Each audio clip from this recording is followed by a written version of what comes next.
복 있는 사람을 세 가지로 말하는데요. 따르지 않고, 서지 않고, 앉지 않는다. 그리고 여호와의 율법을 즐거워하여 주야로 묵상하는 자로다. 하지 않고 하는 자. 우리는 복을 상태로 생각을 해요. 상태.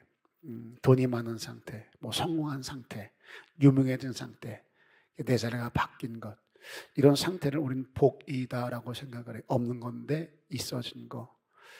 그런데 성경은 복을 그렇게 말하지 않습니다. 하지 말아야 할 것들을 하지 않는 거, 이걸 복이라 그래요. 끊어야 할 것을 끊는 거, 이게 복이래요. 가지 말아야 할 것을 가지 않는 것, 이게 또 복이라 그래요. 여기서 복은 아슈레라는 단어인데 정직을 말합니다. 솔직한 것, 바른 것, 이것을 말하는 정직이 아니라 정로, 바른 길, 깨끗한 길, 곧은 길. 다시 말하면 하나님과 나 사이에 길이 있어요.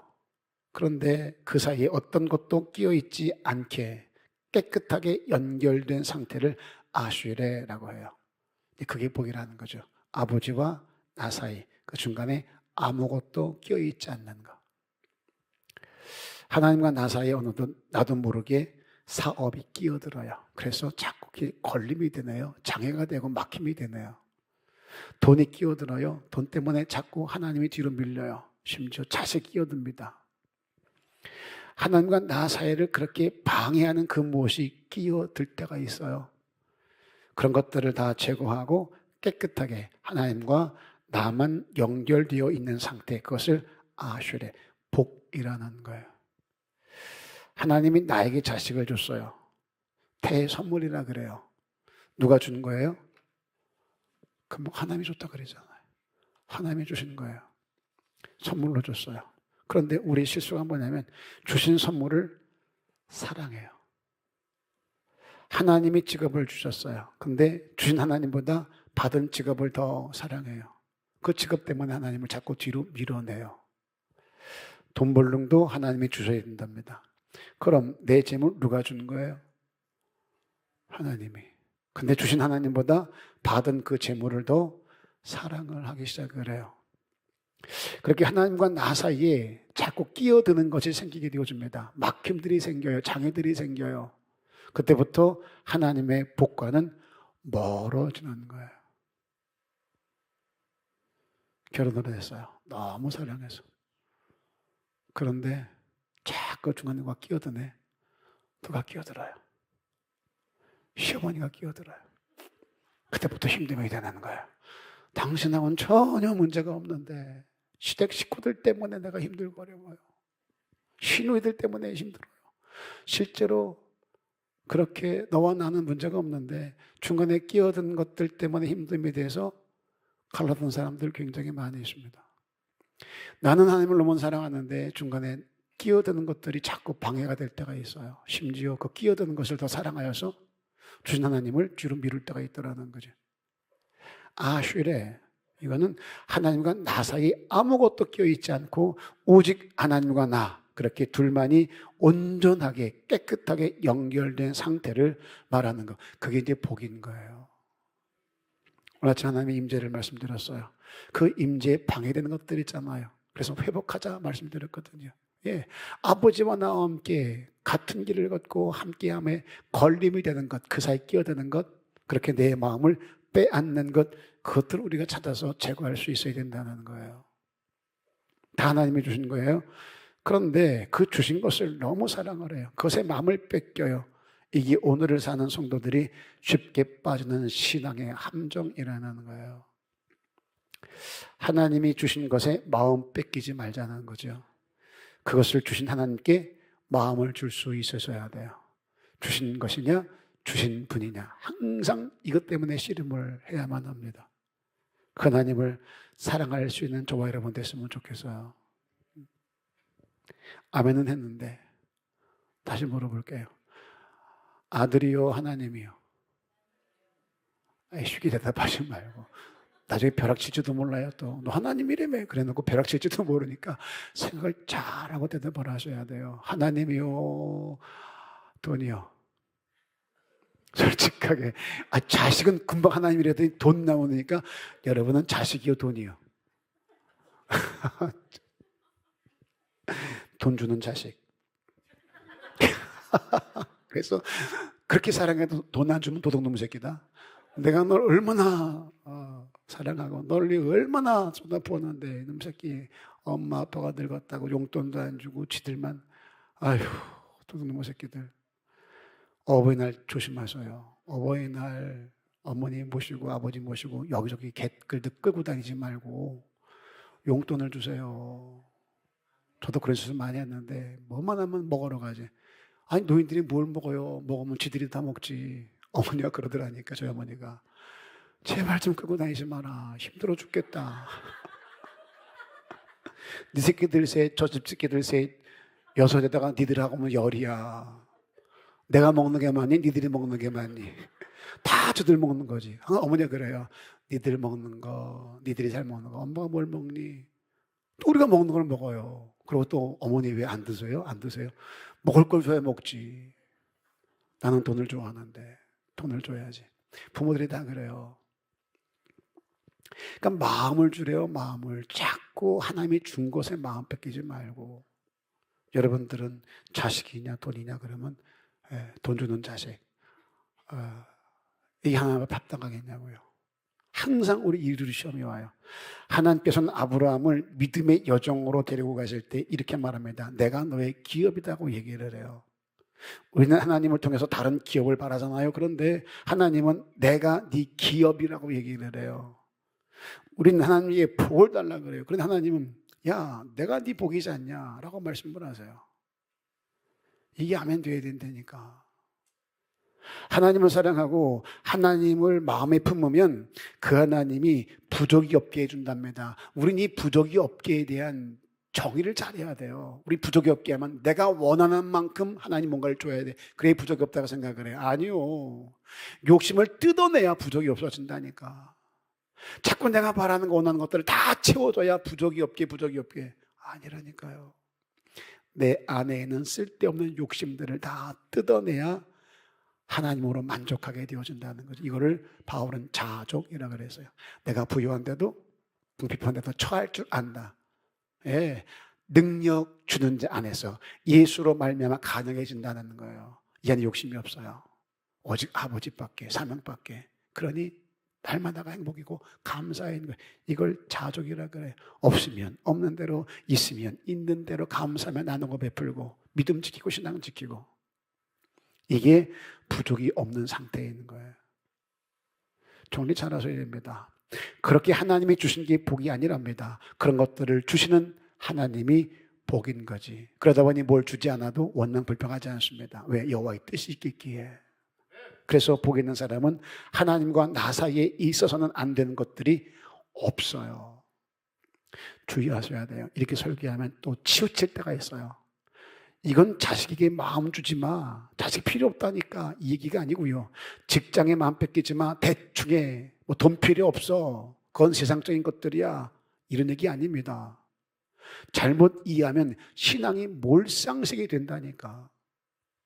이다이나 사이비가 이런 짓을 많이 해요. 그러다 보니 하나님을 위해서 가정도 뒤로하게 하고 직장도 그만두게 만들고 재산 다 정리해서 바치게 만들고 그렇게 공동체 생활하는 곳들도 있다니까요. 왜 이단이 돈이 많은 줄 아세요? 다 이런 논리요. 자유할 것 같죠? 다 올가매입니다. 하나님이 주신 것에 맘 뺏기지 말라는 것은 우선순위의 문제를 말하는 거예요. 돈을 사랑하며 일만하게 뿌리지 돈 필요 없다가 아니라니까. 돈 벌는 것도 하나님이 주신다 그랬잖아요. 그럼 뭐 악을 하나님께서 만들어 주신 분인가요? 아니요. 돈 벌는 것도 하나님이 줘. 돈을 사랑하지 마. 돈은 필요한 거야. 쓰는 거야. 그래서 내가 필요할 때마다 줄게. 그런데 그것을 나보다 앞세우지 말고 그것 때문에 맘 뺏겨서 내가 원하는 일들을 뒤로 미루지 마. 내 말을 거절하지 마. 내 말에 귀를 막지 마. 그 얘기예요. 먼저와 나중, 으뜸과 딸림 수없이 말씀드렸거든요. 이거 잘 하셔야 돼요. 먼저가 하나님, 하늘이 되고 영의 일이 돼야지. 자꾸 육의 소욕들, 땅의 것들, 내 욕심들 이것들이 먼저가 되면 큰일 난다고요. 먼저와 나중, 으뜸과 딸림 구별 잘하셔서 우선순위를 지킬 수 있기를 바라요. 하나님보다 더 사랑해서 하나님의 말씀까지 뒤로 하고 그런 것들을 추구하는 삶을 살지 말자라는 얘기죠. 자, 이제 악인의 꾀를 따르지 아니하며 그랬습니다. 이게 복이랍니다. 악인은 레쉬임이라 그래. 여기서 악인은 살인을 저지른 사람 이게 아니에요. 도둑질한 사람 이게 아닙니다. 기준을 잃어버린 사람을 말해요. 이걸 레쉬임이라 그래요. 기준과 표준을 잃어버린 사람을 악인이라는 거예요. 다시요. 기준과 표준을 잃어버린 사람. 적극적으로 어떤 목록 가지고 사람을 죽였어 이는 악이냐 이게 아니라 기준 잃어버렸어, 표준을 잃어버렸어, 이게 악인입니다. 우리가 뭘 기준으로 삼느냐에 따라서 해석이 전혀 달라지거든요. 안중근 의사, 우리에게는 민족의 영웅 아닙니까? 그런데 일본은 그를 뭐라 그래요? 영웅이라 그래요? 폭도라고 말합니다. 우리는 안중근에 의해 총 맞은 이토 히로부미를 민족의 자주권을 뺏은 원흉이다라고 얘기합니다. 그런데 일본 사람들은요, 그를 근대의 아버지라 그래요. 똑같은 사람인데 누구는 영웅이고 누구는 폭도고, 똑같은 사람인데 누구는 원흉이고 누구는 근대의 아버지라 그러고. 왜 그런 거예요? 우리가 보면 영웅이 저들이 보면 폭도고, 우리가 보면 민족의 원수가 저들이 보면 영웅이고. 왜 그런 거예요? 기준이 다른 거거든요. 그러니까 어떤 기준으로 보느냐에 따라서 전혀 달라져요. 해석이 달라지고 평가가 달라져요. 어떤 택시기사가 손님이 두고 내린 300만 원을 파출소에 갖다 준 거예요. 그게 신문에 났어요. 정직한 사람, 아직도 살만한 사회, 뭐 이렇게 났습니다. 근데 물어볼게요. 이게 신문에 날 일이에요? 남의 돈 내가 안 쓰는 거 당연한 거 아니에요? 여러 번은 써요. 집에 가다가 땅바닥에 돈을 딱 주었는데 와, 10,000원이야. 그러면 할렐루야, 나는 감사합니다. 내게 이런 복을 주시니. 그래요? 아침에 우리 송정희 집사님께서 10시쯤에 제가 이제 찬양단 그리고 또 이렇게 둘러보느라 들어왔는데 집사님 나오시다가 10,000원짜리 들고 나오시더라고요. 그래서 뭐 하나 그랬더니 목사님 저기서 주셨대, 여기서. 금요일 날도 있었고 어제도 사람 왔다 갔다 안 했으니까 분명히 오늘 아침에 누가 떨어뜨리는 거예요. 그럼 제가 집사님 반땅합시다. 당신이 주셨고 내가 목사니까 5,000원씩 그렇게 할까? 이랬을까요? 그럼 주성 집사님이 내가 주셨는데 4력은 해야지. 내가 6, 목사님 4. 싸워요? 저 주더라고요. 그래서 제가 우리 나 집사님 불렀어요. 왔다 갔다 아침에 왔다 하시길래 막 정리하시거든, 청소하시고. 그러니까 저번이 막 돌아다닐 때 못 봤던 거니까 누가 떨어뜨린 건데 이쪽 있을 거다 해서 10,000원을 드렸어요. 어떻게 처리했는지 모르겠어요. 그 10,000원을. 또 아싸. 그리고서 또 혼내줄지도 모르겠는데. 예. 이게 신문에 날 일이냐고요. 남의 돈 주셨는데 안 쓰는 건 당연한 것이지. 이게 무슨 신문에 날 일일까요? 뭐가 무너진 거예요? 기준이 무너지는 거예요. 그러니까 무너지다 보니까 아직도 이런 사람이 있나? 남의 돈 안 쓰고 주인이 찾아주는 것이 신문에 날 정도로 우리가 사는 삶의 기준이 땅바닥에 떨어졌다라는 거죠. 드무니까. 이런 일이 드무니까. 당연한 일을 드물게 보니까. 어떤 분이 나라에서 호텔 효행상을 받았답니다. 그랬더니 안 받겠대요. 그게 또 신문에 나는 거예요.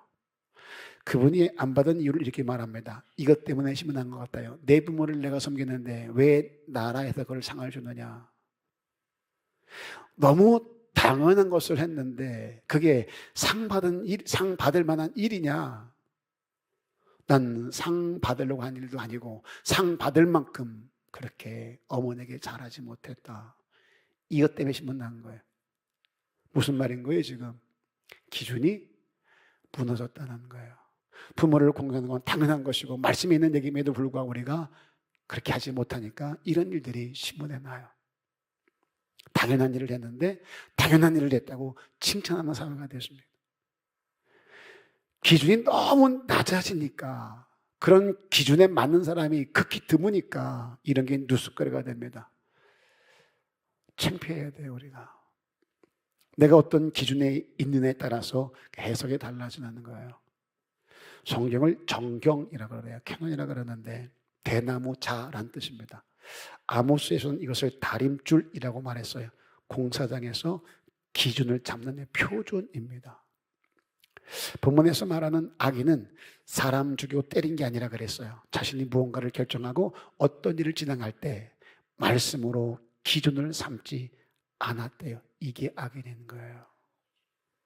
뭔 잘못을 구체적으로 저지른 게 아니라 내가 뭔가를 선택하고 결정할 때 내가 살아가는 삶의 기준이 말씀이 아닌 거예요. 이게 악인이에요. 믿음으로 하지 않는 모든 것이 다 죄인이라 한 것처럼 말씀을 기준 삼지 않고 살아가는 모든 사람은 다 악인인 거예요. 그러니까 하나님의 말씀으로 기준 삼지 않고 사는 자가 악인이라면 나는 기준이 잘못되면 삶이 다 잘못될 수밖에 없지 않겠냐고요. 그럼 나는 솔직하게 한번 우리 나를 놓고 대답 한번 해보세요. 내가 무엇을 결정하고 무엇을 선택할 때마다 하나님이 이것을 기뻐하실까? 아버지 원함이 여기 있을까? 이게 기준 되었던가요? 아니면 내 유익을 내 마음에 기뻐하고 내 마음에 즐거워하는 것, 내 입장과 내 처지에 내 도리에 맞게 행하는 일들이 우선이었는가? 뭔가를 선택하고 뭔가 결정하고 뭔가를 하려고 할 때 하나님이 보실 때 아버지가 뭘 하는가 여기에 기준 뒀는가 아니면 그냥 일상의 삶에서 내 도리를 찾고 내 마음에 기뻐하는 건 내게 유익되는 게 이게 먼저였는가? 이게 무서운 거예요. 예수 믿으면서도 악인 될 수 있고요. 예배하는 악인 될 수 있고 기도하는 악인이 될 수 있어요. 얼마든지 우리 그럴 수 있습니다. 선지자로 됐대요. 능력 행했대요. 귀신 내쫓았대요. 다 주의 이름으로 했답니다. 근데 주님 뭐라 그래요? 모른대요. 떠나가랍니다. 그러면서 하시는 말씀, 불법을 행한 자들이라고 말했습니다. 이 불법이 뭘까요? 병 고치고 뒷돈 받아 먹었을까요? 병 고치고 사람 죽였을까요? 도둑질을 했을까요? 도대체 뭘 했길래 불법일까요? 다른 거 아니에요. 지금 이걸 말하는 거예요. 말씀을 기준 삼지 않고. 그러니 선지자 노릇을 해도 이럴 때가 있고 능력을 행하고도 귀신 내쫓았음에도 불구하고 말씀으로 기준 삼지 않고 살아갈 때가 있다는 거예요. 그러니 우리는 언제든지 악인 될 수 있는 사람들이에요. 그래서 예수의 보혈이 필요하고 그래서 성령이 필요한 거예요. 불법을 행하는 자들이 오늘 여기서 말하는 악인이라면 하나님 말씀을 기준 삼지 않고 산 사람이 악인이라고 한다면 난 어떠한가? 여기 고민이 있으셔야 돼요. 직장을 선택을 해요. 자녀의 진로를 결정을 해요. 집안의 대소사를 결정을 해요. 그때 말씀이 기준이 되어서 하나님 원함을 생각을 하던가요? 아니면 내가 기준되고 세상의 눈이 기준이 되어서 하나님과 상관이 없는 그런 결정을 하는가요? 수업 제가 설교를 했습니다만 하나님은 내 삶을 보세요. 삶을. 얼마나 예배했느냐, 얼마나 기도했느냐, 얼마나 헌신했느냐 보세요. 그러나 더 중요한 건 그런 네가 어떠한 삶을 살았느냐 여기까지예요.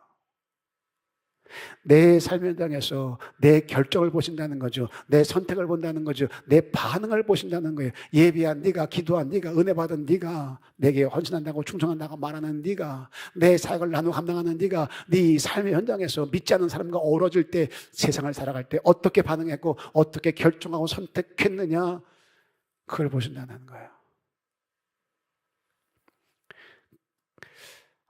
저는 하나님이 가인과 아벨이 예배할 때 표현한 게요. 가인과 그 제물은 받지 아니하시고 아벨과 그 제물은 받으셨습니다. 제 예배 기준 여기 있습니다.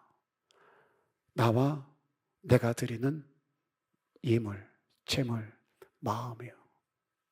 내가 아버지 보시기에 합당한 삶을 살아왔는가? 합당한 사역들을 제대로 감당해야 되는가? 아버지 원함을 이루었는가? 나 자신이요. 내가 가지고 나온 그 무엇이 아니라 나요. 그런 내가 드리는 예물이 아버지가 받으실 만한 예물이 되는 거거든요. 그런데 가인은 그렇지 못했어요. 그래서 가인과 그 제물은 받지 않으셨다고 표현을 합니다. 예배하는 것 굉장히 중요하지만 예배하는 자의 자세와 태도, 아버지가 받을 만한 마음과 중심을 가지고 왔는가? 당부드립니다. 아벨처럼 하나님이 받으시고 기뻐하실 수 있게 여러분의 삶을 통해서 하나님 말씀을 기준 삼고 그 기준으로 선택하고 결정하는 자가 될 수 있기를 주의 이름으로 부탁을 드리겠습니다. 악인의 꾀를 쫓지 말랍니다. 여기서 꾀는 히브리어로 아짜트, 충고와 조언을 말합니다. 내가 누구에게 들을 것인가? 이게 복과 연결된다는 거예요. 내가 무엇을 결정할 때나 무언가를 하려고 할 때 누구에게 들을 것인가? 이게 굉장히 중요해요. 그럼 누구에게 들으면 안 된다는 거예요? 악인, 말씀을 기준 삼지 않고 살아가는 자의 지혜, 그들의 노하우, 그들의 삶의 궤적들, 그들의 성공 사례들, 이런 꾀를 쫓지 말라는, 따르지 말라는 거예요. 정말 어이없는 것 중에 하나가 아무리 예배를 하고 기도를 해도 답답한 거예요. 그런데 밖에서 세상적인 얘기들을 들으면서 위로가 되네. 그럴 때 있어요, 없어요? 그러면서 하는 말, 꼭 교회에서만 해결되는 건 아니야. 기도한다고 돼. 말씀으로 안 되는 거 있어. 그럴 때는 다 덮어두고 그냥 훅 떠나는 거예요. 그리고 친구들 만나서 먹고 떠도 그러다 보면 해결돼. 실제로 들었다니까 이런 얘기를요. 목사님, 꼭 교회에서만 해결되는 거 아니에요. 하나님 만드신 자연, 하나님이 만드신 세상 보면서도 다 위로받을 수 있는 거예요. 지랄을 해라 아주. 라는 말을 하고 싶은데 말은 못하겠고. 아니요. 그건 내 합리화예요. 그게 악인의 꾀를 쫓는 거예요. 하나님 말씀을 기준 삼지 않고 살아가는 자. 제가 여행을 가지 말라 그래요? 세상 필요 없다 그래요? 아니요. 만나세요. 드세요. 보세요. 그러나 말씀을 기준 삼고 살지 않는 자, 그런 자들을 만나 그런 소리 듣고 엄하게 결정하고 선택하는 것을 주의하라는 얘기예요. 전 여러분이 누굴 만나서 말할 때마다 이런 사람이 되기를 원해요. 말씀을 기준 삼고 사는 자가 되어줘서 영향력을 가지고 누군가에게 도움을 주고 해결책을 주고 그런 사람이 되면 얼마나 좋겠어요. 이런 말은 이해가 돼요. 목사님, 제가 무슨 여행을 가고 싶어 하는 거겠어요? 하나님이 그런 사람 만나게 하셔서 말씀을 기준 삼고 사는 나를 통해서 위로해주고 그를 바르게 세우게 하려고 순종하느라 그런 거예요. 이런 건 양보를 할게요.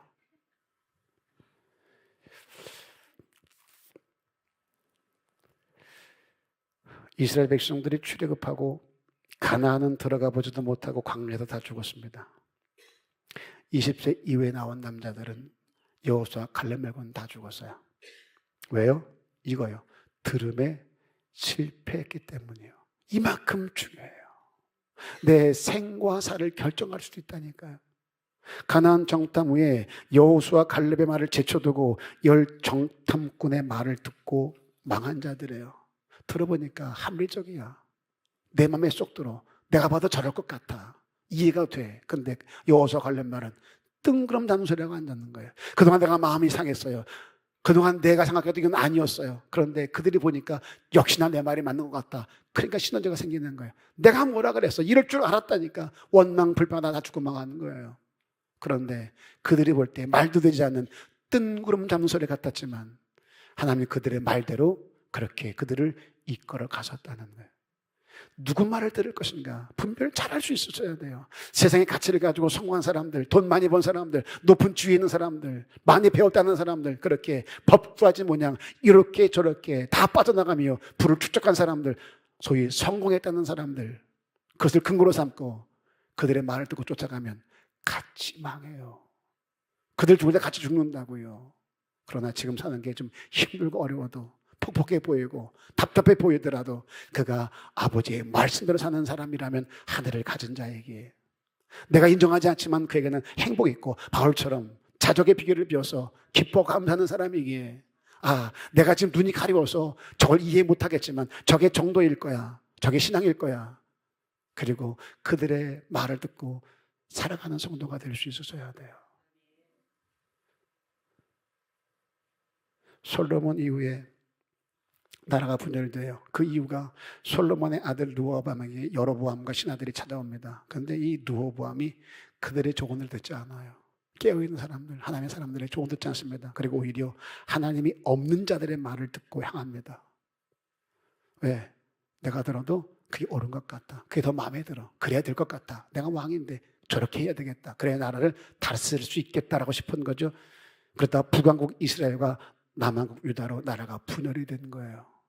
누구 말을 듣느냐가 이렇게 달라질 수 있어요. 다윗 보세요. 밧세바를 취합니다. 그런데 누구 때문에 살아요? 나단의 책망을 듣고 바로 회개합니다. 거기서 회복이 되더라는 거예요. 누구 말을 듣느냐, 누구 말을 수용하느냐. 진짜 복 있는 사람은 그렇게 정로를 걸어요.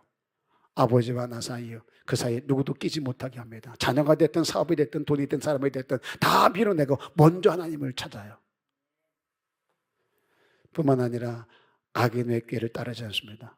하나님의 말씀을 기준 삼지 않고 사는 자의 충고를 따르지 않아요. 아무리 그들이 성공했다 할지라도 그 말에 귀를 기울이지 않습니다. 왜? 다 썩을 것들이요, 다 불탈 것들이기에, 헛된 것들이기에, 난 이미 그것을 알기에, 지금 당장은 자랑 삼고 지금 당장은 거들먹거리지만 저게 아무것도 아닌 것을 내가 알기에, 이걸 적극적인 복으로 좀 바꿨으면 좋겠어요. 아까 잠깐 언급했습니다만 우리는 하나님의 말씀을 기준 삼고 사는 자의 말을 듣고 따르는 자가 되자고요. 그러나 더 나아가서 이제 그 사람이 내가 돼보자는 거예요. 내가 돼서 다른 누군가에게 내 말을 듣는 것이 지혜이고 내 말을 듣는 것이 생명으로 가는 길목이 될 수 있게. 내가 비록 세상적인 성공을 하지 못했고 세상에 누리는 부는 가지고 있지 않지만 생명의 길은 알고 있어. 참 구원의 길이 뭔지는 알고 있어. 진짜 성도다운 삶이 무엇인지는 알고 있고 행하고 있어. 그런 자가 되어서 야, 그렇게 살지 마. 다 헛된 것들이야. 여기가 참 생명이고 진리가 있다라고 말할 때 영향력에 있어서 예, 그럴게요. 내 말에 순종하고 같이 갈 수 있는 이런 아름다운 일들이 생겼으면 정말로 좋겠어요. 교회는 그때부터 부흥이 되는 거예요. 그런 부흥이 하나님이 진짜 원하는 부흥이지요. 지금 많은 교회들이 넓은 문으로 가는 그런 모습 볼 때가 너무나 많아요. 사람들이 다 그리로 가니까 그게 되는 줄 알아요. 이런 말 하지 마세요. 목사님, 저 교회도 그러는데 한국도 제일 큰 교회인데 그 교회도 이렇게 하는데 그게 종로가 아니라니까. 그게 넓은 문일 수도 있다니까요. 분별 잘 하셔야 돼요. 오죽하면 원로 목사님이 예정론에 대해서 말씀하실 때 그렇게 격하게 표현을 하시겠냐고요. 잘못 이해하니까, 제대로 듣지 못하고 자식대로 이해해서 방종하니까, 지 마음대로 살아가니까 분별 잘 할 수 있어야 돼요. 남들 다 그 길로 간다고 그 길이 생명이 있는 길이 아닐 수 있어요. 사람이 없다고 거기가 망한 길이 아닐 수 있어요. 오히려 거꾸로 사망의 길이고, 여기는 주님 말씀하신 것처럼 길이 좁아 힘들지만 필경은 여기에 생명이 있을 수도 있어요. 하나님은 많은 사람을 쓰지 않습니다. 항상 소수의 무리를 들어서 놀라운 역사를 이루셨지요. 그러니 힘들더라도 어렵더라도 여기에 말씀이 있는 게 분명하다면 끝까지 견디고 이길 수 있기를 주님의 이름으로 부탁을 드립니다. 저는 복 있는 사람이 제가 됐으면 좋겠어요. 그래서 여러분들이 제 말을 듣고 생명의 길로 인도되었으면 정말로 좋겠고, 이제 저와 여러분이 같은 수준 되어서 더 많은 사람들에게 이 생명의 길을 보여주고 그들을 옳은 길로 인도해오는 그런 은혜가 있었으면 좋겠어요. 그런 기회를 꿈꾸는 저와 여러분 되시기를 주님의 이름으로 축복합니다.